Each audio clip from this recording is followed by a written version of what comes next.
भागलपुर एक छोटा सा शहर था। इस शहर में दो नौजवान रहते थे, विवेक और प्रदीप। दोनों हम उम्र थे और एक ही कॉलेज में पढ़ते थे। और तो और दोनों पड़ोसी भी थे, पर दोनों में एक फर्क था, पैसों का। राहुल के पिता प्रदीप एक बिजनेसमैन थे और उनके पास बहुत पैसा था। डैड, मुझे वो एक न्यू बाइक चाहिए। हाँ, मैंने अपने सेक्रेटरी को बोल दिया है, तुम्हारी न्यू बाइक जल्दी आ जाएगी। वहीं विवेक के पिता दीपक एक छोटी सी कंपनी में जॉब करते थे। पापा, मैंने अपनी साइकिल को रिपेयर करा लिया है। कल से मैं उससे कॉलेज जाऊंगा। सोचा था कि तुम्हें बाइक दिलवाऊंगा, पर अब तक पैसे जमा नहीं कर पाया। कोई बात नहीं पापा, आप मेरी पढ़ाई का खर्चा उठा रहे हैं, ये बहुत बड़ी बात है। और जब मैं पायलट बन जाऊंगा तो हमारे पास किसी चीज की कमी नहीं होगी। आपको, मम्मी को, सबको मैं प्लेन में घुमाऊंगा।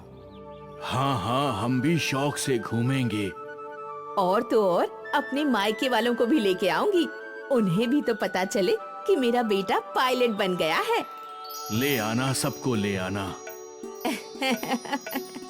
इस छोटे से परिवार का यही सपना था कि उनका बेटा पायलट बने। राहुल को विवेक एक आंख नहीं भाता था। वो हमेशा उसे सताने की कोशिश करता था। अरे फटीचर, कहाँ जा रहा है? अपनी कोचिंग क्लासेस। अरे क्यों बेफिजूल पैसे बर्बाद कर रहा है? इतना पढ़ लिख कर भी तुझे नौकरी ही करनी है। तू बोले तो पापा को बोल देता हूँ, वो तुझे कोई छोटी मोटी नौकरी दे ही देंगे। मुझे नहीं चाहिए तेरी नौकरी, मुझे तो पायलट बनना है और एक दिन मैं जरूर पायलट बनूंगा। पायलट? और तू? अपनी हैसियत से कुछ ज्यादा ही बड़ा सपना नहीं देख लिया तूने? शायद, पर मुझे यकीन है कि मेरा ये सपना मैं जरूर पूरा करके रहूंगा। अब मैं चला, बाय। राहुल को विवेक से बहुत जलन थी। विवेक के पास कुछ नहीं था, ना महंगी बाइक, ना कोई और चीज, पर फिर भी वो खुश था। कॉलेज में सबका चहीता था। एक दिन तेरा ये सब कुछ मैं छीन लूंगा। विवेक अपने सपने के लिए कोशिश करता रहता था। उसने एग्जाम्स पास भी कर ली थी। माँ, अब बस फिजिकल टेस्ट बचा है, वो भी कुछ दिनों में मैं पास कर जाऊंगा और फिर मैं प्लेन चलाना सीख जाऊंगा। हाँ, क्यों नहीं। इसके लिए हमें भगवान का शुक्रिया करना चाहिए। बिल्कुल। विवेक और उसका परिवार बहुत खुश था। और यहाँ कॉलेज में, अरे राहुल, तुमने सुना क्या? क्या? वो अपना विवेक है ना, उसने पायलट का एग्जाम पास कर लिया है। अब उसका फिजिकल टेस्ट बचा है, वो उसे भी पास कर लेगा। बंदे ने जो बोला था वो करके दिखा दिया। ये सुनकर राहुल मन ही मन जल भुन रहा था। वो नहीं चाहता था कि विवेक के साथ कुछ भी अच्छा हो। पायलट तो तब बनेगा ना जब तू फिजिकल टेस्ट पास कर पाएगा। और राहुल ने अपने दिमाग में अपनी योजना बना ली। उस शाम जब विवेक अपनी साइकिल से अपने रोजाना के रास्ते से घर लौट रहा था, तो विवेक ने अपनी कार से उसे ठोकर मार दी। अरे मर गया, बचाओ, कोई है, बचाओ मुझे। और फिर विवेक तेजी से अपने घर चला गया। कार के टायर्स पे लगा खून देखकर राहुल के पिता प्रदीप चौंक गए।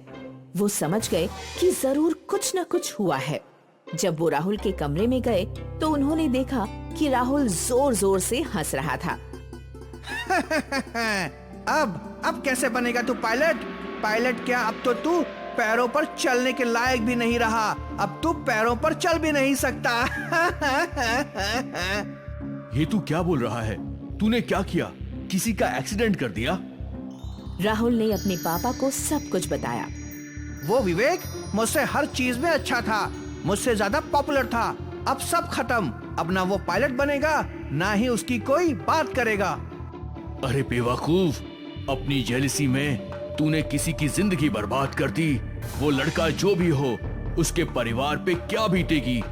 तुझे मैंने सब कुछ दिया, पर तुझे एक अच्छा इंसान नहीं बना पाया। लानत है तुझ जैसी औलाद पे। आज से मैं तुझे अपनी सारी जायदाद से बेदखल कर रहा हूँ। तुझे 1 रुपया भी नहीं मिलेगा। राहुल के पिता विवेक से मिलने हॉस्पिटल गए। विवेक का एक हाथ टूट चुका था। ये सब मेरी गलती है। मुझे माफ कर दो बेटा। मैं अपने बेटे को अच्छे संस्कार नहीं दे पाया। उसे तुमसे ईर्ष्या थी और तुम्हारा पायलट बनने का सपना कभी पूरा ना हो, ये सोचकर उसने ये सब किया। क्या? हाँ, पर तुम फिक्र मत करो, मैं तुम्हारा इलाज बड़े से बड़े डॉक्टर से करवाऊंगा। तुम्हारा सपना जरूर पूरा होगा, तुम प्लेन जरूर चढ़ोगे। पर कैसे अंकल? दुनिया बहुत एडवांस हो चुकी है बेटा, मुझ पे भरोसा करो, मैं तुम्हारा सपना जरूर पूरा करूंगा। ठीक है अंकल। प्रदीप दीपक और शारदा के पैरों में गिर गया। वो अपने बेटे की क्रूरता के लिए शर्मिंदा था। उसी दिन विवेक को एक बड़े हॉस्पिटल में शिफ्ट किया गया। यहाँ स्पेशलिस्ट ने विवेक की जांच की। इनका हाथ काम नहीं कर रहा है, इसको ठीक नहीं किया जा सकता है। सर, अब एक ही ऑप्शन है, रोबोटिक हैंड्स। जो भी करना पड़े, जितना भी खर्चा हो, कोई प्रॉब्लम नहीं, ये मेरे बेटे की तरह है। ठीक है, इन्हें अमेरिका ले जाना होगा। वहाँ लगभग 15 दिनों में इनको रोबोटिक आर्म्स लगा दिए जाएंगे। ठीक है। उसी रात प्रदीप, दीपक, शारदा और विवेक अमेरिका के लिए रवाना हो गए। अगले दिन से विवेक के स्कैन शुरू हुए। उसे बड़ी मशीन में डाला गया। कुछ दिनों बाद एक डॉक्टर ने विवेक को रोबोटिक आर्म्स लगा दिए। अब विवेक हाथ हिला सकता था, चीजें उठा सकता था और लिख भी सकता था। माँ देखो, मैं सब कुछ कर सकता हूँ और अब तुम प्लेन भी चला सकते हो। सच्ची?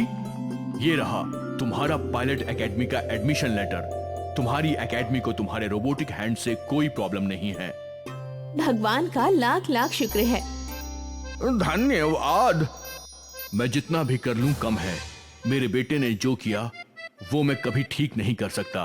बस इतना चाहता हूं कि फिर से आपके परिवार को कोई तकलीफ का सामना न करना पड़े। मुझे माफ कर दीजिए। अगले दिन सभी लोग वापस इंडिया लौट आए। प्रदीप ने राहुल को घर से निकाल दिया था। भूख क्या होती है, गरीबी क्या होती है, ये उसे अब समझ में आया।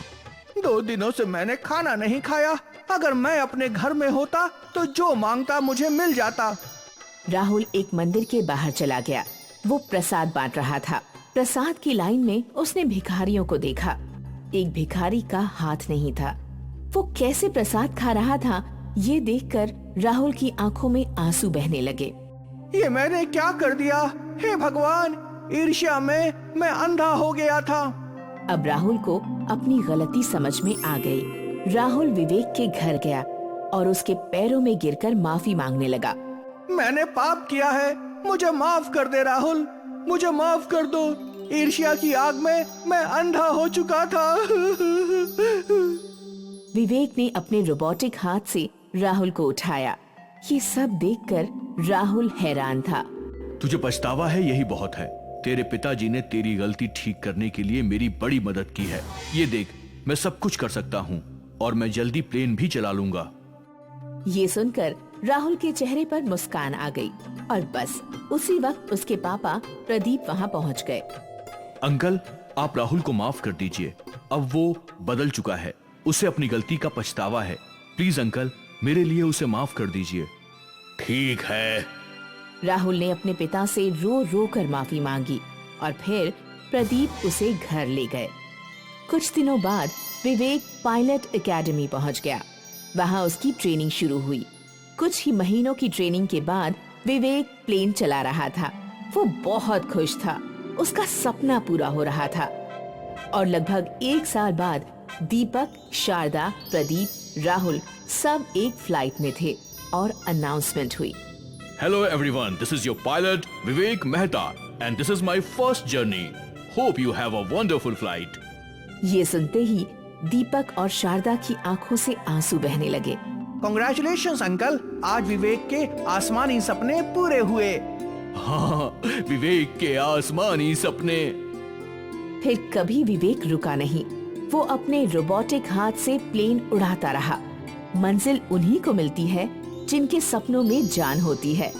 पंखों से कुछ नहीं होता, हौसलों से उड़ान होती है।